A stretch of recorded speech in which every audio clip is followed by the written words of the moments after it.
అందరికీ నా నమస్సులండి. అందరికీ ముందుగా దీపావళి శుభాకాంక్షలండి.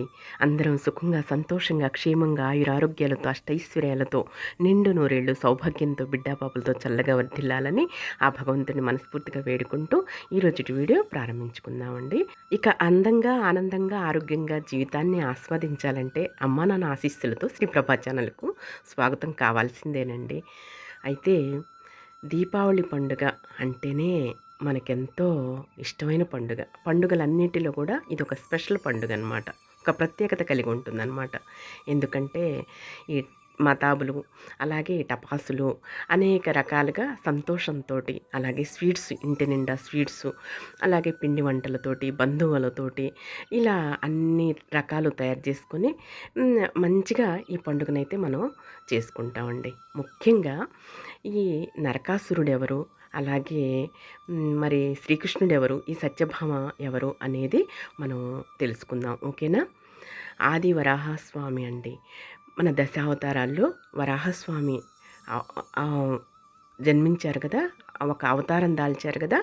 ఆ వరాహస్వామి భూదేవి తల్లికి కలిగిన కుమారుడే ఈ నరకాసురుడు అనమాట అండి. ఎంత మహనీయులు ఉన్నా సరే, అలాగే ఎంత పురుషోత్తములున్నా సరే, ఎంత పుణ్యాత్ములున్నా సరేనండి, వాళ్ళ యొక్క కర్మఫలాన్ని అనుభవించడానికి రాక్షసాలుగా పుడతారండి. భగవంతుడు అలా వాళ్ళకి కర్మను అనుభవింపజేసేటట్లుగా చేస్తాడనమాట. అయితే తను రాక్షసుడుగా ఉంటాడు కాబట్టి ముగ్గురిని ఆశ్రయిస్తాడనమాట. తల్లి భూదేవి తల్లి ఎంత చెప్పినా మంచి మాటలు వినకుండా మహిషాపురం వెళ్ళిపోతాడండి. ఇక తను యుక్త వయసు వచ్చిన తర్వాత దక్ష ప్రజాపతి ఉన్నాడు కదా, 27 కుమార్తెలు కలిగి ఉంటాడనమాట దక్ష ప్రజాపతి. అయితే మహాదేవుడి యొక్క ఈశ్వరుడి యొక్క మొదటి భార్య సతీదేవి కూడా ఆ దక్ష ప్రజాపతి యొక్క కుమార్తెనమాట అండి. అయితే వారిలో 27 కుమార్తెల్లో ఒక కూతురు అనమాట అండి ఈ కుమార్తె. అయితే ఆవిడ త్రష్టను ఈ యొక్క నరకాసురుడు వివాహం చేసుకుంటాడనమాట. అయితే అతను ఇక 14 భువనాలకు రాజైపోతాడు. తన ఇష్టం వచ్చినట్లుగా మొత్తం కూడాను పరిపాలిస్తాడు. ఇక అహంకారం, గర్వం, పొగరు, కన్ను మిన్ను తెలియకుండా దేవతల్ని అనేక రకాలుగా హింసిస్తాడు. క్రూరంగా ఉంటాడు. 16,000 మంది కన్యలను చెరసాలలో బంధించి ఉంచుతాడనమాట. అప్పుడు ఇక అవతారం దాలుస్తారు కదండి భగవంతుడు. అయితే భూదేవి తల్లి యొక్క అంశ సత్యభామగా అవతరిస్తుందన్నమాట. అయితే ఈ నరకాసురుడు బ్రహ్మను కోసం ఘోర తపస్సు చేసి ఇక తన ప్రాణం పోకుండా తను ఎప్పుడూ చిరంజీవిలా బ్రతికి ఉండాలి, నాకు ఆ కోరిక తీర్చండి అని కోరుకుంటాడు. ఏం వరం కావాలో కోరుకోమనంటే అప్పుడు బ్రహ్మదేవుడు నీ తల్లి ద్వారానే నువ్వు మరణం పొందుతావు అని చెప్పేసి ఇస్తాడనమాట వరం. అయితే ఈ నరకాసురుడు అనుకుంటాడు, ఎక్కడైనా సరే తల్లి పాలిచ్చి పెంచుతుంది, పోషిస్తుంది, తల్లి చంపదు కదా అని చెప్పేసి భావించి సరేనని ఒప్పుకుంటాడు. ఇక వాడి యొక్క ఆగడాలు, అకృతాలు బాగా పెరిగిపోయి దుర్మార్గాలు ఎక్కువైపోతాయి అన్నమాట. 16,000 మంది గోపికలను కూడా చెరసాల్లో బంధించి నానా హింసలు చేస్తూ ఉంటాడు. అయితే చతుర్విధ కన్యనైన త్రిష్టను వివాహం ఆడతాడు. 16,000 మంది గోపికలను కూడా ఈ విధంగా హింసిస్తూ ఉంటాడు. ఎప్పటికైనా సరే ఆగడాలకు అంతు ఉంటుంది కదా, ఎక్కడైనా సరే ఫుల్ స్టాప్ అనేది ఉంటుంది కదా, భగవంతుడు ఉద్భవిస్తాడు కదా. అయితే సత్యభామ భూదేవి తల్లి సత్యభామ రూపంగా అవతరిస్తుందన్నమాట.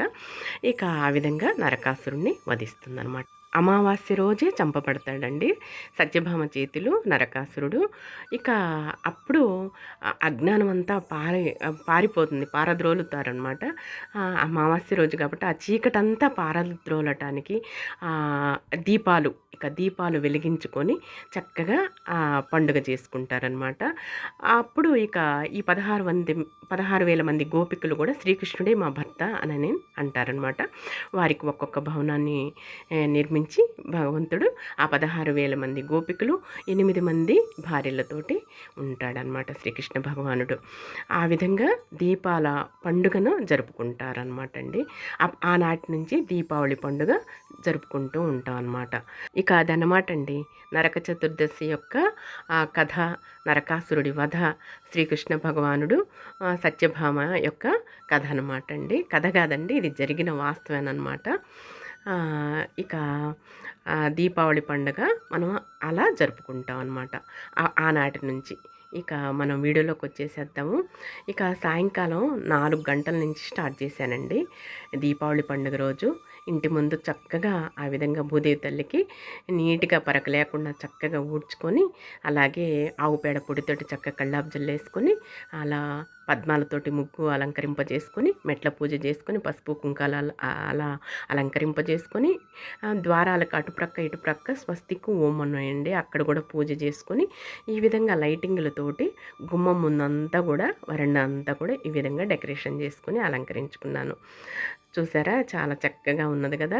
ఒక పండుగ అంటే, ఒక వేడుక అంటే ఎంతో సంతోషంగా, ఎంతో ఆనందంగా చేసుకుంటాం కదండి. ఒక పండుగ వస్తుందంటే ఇంట్లో పిండి వంటలు తయారు చేసుకుంటాం సంతోషంగా, ఆనందంగా. అలాగే ఇంటినంతా పరిశుభ్రంగా నీట్గా ఉంచుకొని చక్కగా అలంకరింపజేసుకుంటాం.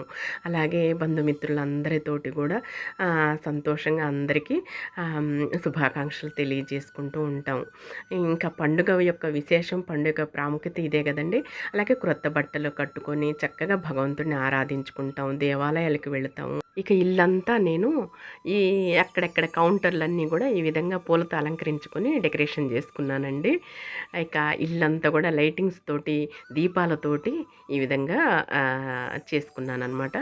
మనకి మతాబులన్నా ఎలాగే ఈ టపాసులు అంటే ఎక్కువ ఇష్టం ఉండదు. రామి తండ్రి లేదు, పిల్లలన్నా ఉంటే కొంచెం కాకరపువ్వొత్తులన్నా తెచ్చి వెలిగించేవాళ్ళం. ఫస్ట్ నుంచి కాకరపువ్వొత్తులే ఎక్కువ ఇష్టపడేవాళ్ళు ఆడపిల్లలు కదా. ఇక ఎక్కువగా అవ్వాయి సువాయిలు అలాంటివన్నీ కూడా పిల్లలు చేయలేరు కదా. మగపిల్లలు ఉంటే చక్కగా చేసేవాళ్ళు, అవన్నీ కూడా వెలిగించేవాళ్ళు. కానీ ఇక దీపాలు నేను అలంకరించటం, నూనె పోసుకొని ప్రమిదల్లో వెలిగించుకోవటం, అలాగే పిల్లలకి కాకరపువ్వొత్తులు అలా కాల్చుకోవటం చేసేవాళ్ళు అనమాట. ఇప్పుడు మా వారు నేనే కదా దీపాలతోటి ఇల్లంతా కూడా లైటింగ్ తోటి, పూలతోటి ఎక్కడున్నా సరే అందరినీ కూడా దేవతామూర్తులందరినీ కూడా ఈ విధంగా అలంకరింపజేసుకున్నాను అనమాట. ఈ కార్నర్లో కలశం పెట్టుకుంటాను ప్రతి నిత్యం కూడాను. ఇక ఈ బుజ్జి వినాయకుడు మా చిన్నప్పుడు మా ఇంట్లో ఉండేవాడు అనమాట. ఈ బుజ్జి వినాయకుడిని కూడా ఇలా డెకరేషన్ చేసుకుంటాను ఈ డ్రాయర్ బల్ల మీద. మన ఇల్లు ఒక ఎగ్జిబిషనే కదండి. ఇక నాకు తోచిన విధంగా, నాకు నచ్చిన విధంగా ఇంటిని అయితే డెకరేషన్ చేసుకున్నాను అనమాట. చాలా ఓర్పు ఉండాలండి మన ఆడవాళ్ళందరికీ కూడాను. పండుగ అంటేనే 4-5 రోజులు కాదండి, వారం 10 రోజుల నుంచి కూడా ఇల్లంతా శుభ్రంగా క్లీన్ చేసుకోవటం, పిండి వంటలు చేసుకోవటం, అలాగే షాప్స్కి వెళ్ళి కొత్త బట్టలు కొనుక్కొచ్చుకోవడం, ఇంకా ఎన్నో రకాలుగా ఉంటాయి కదండి మనకు పనులు అన్నీ కూడాను. నా గొంతు ఎలా ఉన్నదో కొంచెం జలుబు చేసిందండి, కొంచెం గొంతు అనేది కొంచెం దగ్గుతున్నాను. వాయిస్ అనేది ఇస్తున్నా కదా, మీకు ఎలా ఉన్నదో మరి నాకైతే తెలియదు. ఇదిగోండి ఈ బెడ్రూమ్స్ రెండిటికి కూడాను ఇలా రాధామాధవులు అనమాట. లక్ష్మీదేవి తల్లి అంశ అని చెప్పేసి సత్యభామగా భావించి లక్ష్మీదేవి తల్లి మన ఇంట్లోకి వస్తుంది, ఇంకా అజ్ఞానాన్ని, అంధకారాన్ని పారదోలి ఈ చీకట్లన్నీ కూడాను తరిమి కొట్టేసి మన ఇంట్లో వెలుతురు వచ్చేస్తుంది అని చెప్పేసి ఈ విధంగా మనం దీపావళి పండుగ జరుపుకుంటాం అనమాట.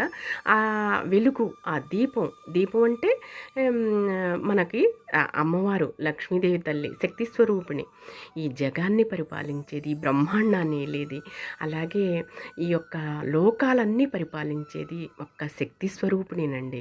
ఆ శక్తి నుంచే పరమేశ్వరుడు ఉద్భవిస్తాడు. పరమేశ్వరుడి తర్వాత విష్ణుమూర్తి తండ్రి తర్వాత విష్ణుమూర్తి తండ్రి బొడ్డులో నుంచి బ్రహ్మదేవుడు ఉద్భవిస్తాడు. తర్వాత అనేక రకాలుగా తల్లులను ఆ శక్తి స్వరూపిణి పుట్టిస్తుందన్నమాట, జన్మింపజేస్తుంది. పార్వతీదేవి తల్లైనా, సరస్వతీదేవి తల్లైనా, లక్ష్మీదేవి తల్లైనా అందరూ ఒక అంశ నుంచి వచ్చిన వాళ్ళేనండి. ఈ శక్తి స్వరూపిణి, శక్తిమాత నుంచి అందరూ వచ్చిన వాళ్ళేనమాట. నేను నా సొంతంగా చెప్పట్లేదండి, పురాణాల్లో, ఇతిహాసాల్లో, అలాగే మన వేదాల్లో ఉన్నదే నేను చూశాను, విన్నాను కాబట్టి చెప్తున్నాననమాట. ఇదిగోండి సగ్గుబియ్యం పరమాణం అయితే కాశాననమాట. గ్యాస్ కౌంటరు అలాగే గ్యాస్ పొయ్యి కూడా పూజ చేసుకొని ఈ విధంగానైతే చేసుకున్నాననమాట అండి. అయితే ఈ జగన్మాత జగజ్జని లోకపావని బంగారు తల్లి మన ఇంట్లోకి వెలుగుల ద్వారా వచ్చేసి సంవత్సరం అంతా కూడా మనకి ఎలాంటి లేకుండా మంచిగా ధనం, లక్ష్మీదేవి తల్లి అంటేనే ధనం కదా, ఆ ధనంతోటే సకలం కూడా నడిపిస్తుంది కదా. ఆ ధనం ఉంటేనే కదా మనం అంతా కూడా ఉరుకులు పరుగులు పెట్టేది, ఆ ధనం కోసమే కదా మనం పాడుపడేది, కష్టపడేది. ఈ జీవనాన్ని మనం ప్రొద్దున లేచిన దగ్గర నుంచి ప్రొద్దుపోయేదాకా మన యొక్క యంత్రంలాగా మనం కృషి చేస్తుంది, కష్టపడుతుంది అంతా కూడా ఆ ధనం కోసం, ఆ డబ్బు కోసమే కదండి. ఆ ధనమే లక్ష్మీదేవి తల్లి కదా. ఆ లక్ష్మీదేవి తల్లి కోసం ఈ విధంగా మనం పూజలు అయితే చేసుకుంటాం. నిర్మోహాటంగా చెప్పేస్తున్నా కదా. అవునా కాదండి? ఇక ఆ జగన్మాత జగజ్జని మనకి లోపలికి గల్లు గల్లు మనం నడుచుకుంటూ రావటానికి అనేక రకాలుగా అనేక విధాలుగా మనము కనకధార స్తోత్రం పఠిస్తాము. అలాగే లక్ష్మీదేవి అష్టోత్తర శతనామావళి మణిద్వీప వర్ణంలో మనకుంటుంది కదండి. పంచబ్రహ్మల మంచము పైన భువనేశ్వరి పరమేశ్వరునితో మంచము పైన అని చెప్పేసి ఉంటుంది కదా. మణిద్వీప వర్ణనలో మనం చదువుకుంటాం కదా. అలాగే ఆ శక్తి, ఆ జగన్మాత భువనేశ్వరి దేవి తల్లి, ఆ ఆ శక్తే ఈ బ్రహ్మాండాన్ని, ఈ లోకాలన్నీ కూడా, ఈ విశ్వాన్ని అంతా కూడా ఏలేది ఆ జగన్మాత, ఆ శక్తి స్వరూపిణేనండి. ఆ శక్తి నుంచే ఈ సమస్త మొత్తం కూడా సమస్తం అంతా ఉద్భవించిందనమాట. ఇక మా ఇల్లు అయితే ఈ విధంగా ఉన్నదండి. ఈ విధంగా నేను అలంకరింపజేసుకున్నానమాట ఆ జగన్మాత కోసమని ఎదురు చూస్తూ. మట్టి ప్రమిదలో 2 అయితే తీసుకున్నానండి గాజుతోటి. అవి 2 ఒక్కోటి రూ. 70 ఏమో రూ. 80 పడినాయి. ఈ కార్తీక మాసం అంతా చక్కగా నిండుగా చిన్న కుండ మాదిరిగా ఉన్నదండి, పాల పిడత మాదిరిగా. దాదాపు ఒక్కొక్క గిద్ద పట్టింది నూనె అయితే, నువ్వుల నూనె. ఇక ఈరోజు నైట్ వెలిగిస్తే రేపు సాయంత్రం వరకు ఉండొచ్చు బహుశా. ఒక్క ఒత్తి దీపం అనమాట, గాలికి కూడా పోవనని చెప్పేసి ఈ 2 దీపాలు ఈ కార్తీక మాసంలో తీసుకుంటున్నానండి. ఏదైనా సరే మన ఆడవాళ్ళం అంతా ఆచితూచి ఎంచి మనం పొదుపుగా తీసుకుంటాం, చేసుకుంటాం కదండి. ఇక ఈ విధంగా ఉన్నది ఇల్లు అయితే. నేను స్వీట్స్ కూడా ఒక పరమాణం ఒక్కటే చేశానండి అమ్మవారికి. స్వీట్ అంటే ఇష్టం కదా జగన్మాతకు. పరమేశ్వరి కూడా మన ఈశ్వరుడికి అన్నపూర్ణాదేవి తల్లి కూడా పాయసాన్ని చేసి మన లోకాలన్నిటికీ కూడా పంచుతుంది. అన్నపూర్ణాదేవి తల్లి అయింది కదా.